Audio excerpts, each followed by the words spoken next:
আসসালামু আলাইকুম ওয়া রাহমাতুল্লাহ। চমৎকার একটি ভিডিও বন্ধুরা। 2025 সালে ভারতীয় পাসপোর্ট যেখানে 85তম অবস্থানে ছিল, এবছর তা 80তম স্থানে উঠে এসেছে।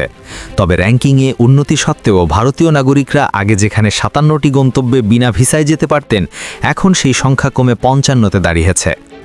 ইরান এবং বলিভিয়া তাদের প্রবেশ নীতিতে পরিবর্তন আনায় ভারতীয় পর্যটকদের জন্য এই নতুন নিয়ম কার্যকর হয়েছে। এনডিটিভি এবং হিনলি পাসপোর্ট ইন্ডেক্সের প্রতিবেদনে এই তথ্য নিশ্চিত করা হয়েছে। ইরান এখন থেকে ভারতীয় সাধারণ পাসপোর্টধারীদের জন্য ভিসামুক্ত সুবিধা স্থগিত করেছে। 2025 সালের 22 নভেম্বর থেকে এই নতুন নিয়ম কার্যকর হয়। ভারতের পররাষ্ট্র মন্ত্রণালয় গত 17 নভেম্বর এক সতর্কবার্তায় জানিয়েছিল, অনেক ভারতীয় নাগরিককে চাকরির ভুয়া প্রতিশ্রুতি দিয়ে বা অন্য দেশে পাঠানোর নাম করে ইরানের ভিসামুক্ত ব্যবস্থার সুযোগ নিয়ে দেশটিতে নিয়ে যাওয়া হচ্ছে।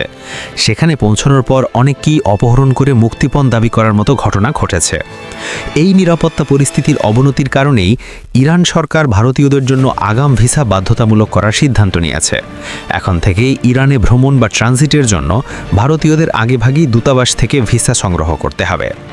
অন্যদিকে দক্ষিণ আমেরিকার দেশ বলিভিয়া তাদের ভিসা অন অ্যারাইভাল বা পৌঁছানোর পর ভিসা দেওয়ার নীতি থেকে সরে এসেছে। 2026 সাল থেকে ভারতীয়দের বলিভিয়া ভ্রমণের জন্য ই ভিসা সংগ্রহ করতে হবে। ই ভিসার ক্ষেত্রে ভ্রমণকারীকে অনলাইনে ফর্ম পূরণ করে নথিপত্র আপলোড করতে হয় এবং ইলেকট্রনিক পদ্ধতিতে ফি জমা দিতে হয়। অনুমোদিত ভিসার ডিজিটাল কপিটি ভ্রমণের সময় সঙ্গে রাখা বাধ্যতামূলক। হেনলি ইন্ডেক্সের মানদণ্ড অনুযায়ী যেহেতু যাত্রার আগে এই অনুমোদন নিতে হয়, তাই একে আর ভিসা মুক্ত বা অন অ্যারাইভাল ক্যাটাগরিতে রাখা সম্ভব নয়। ফলে ভারতীয়দের সহজ প্রবেশাধিকারের তালিকায় গন্তব্যের সংখ্যা কমেছে।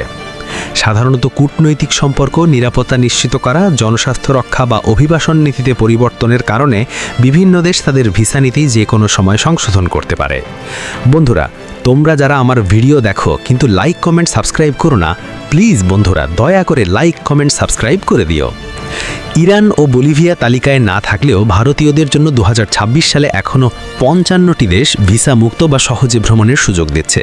তবে এই দেশে যাওয়ার পরিকল্পনা থাকলে ভ্রমণকারীদের এখন থেকে বাড়তি সতর্কতা অবলম্বন করতে হবে এবং প্রয়োজনীয় আইনি প্রক্রিয়া সম্পন্ন করতে হবে।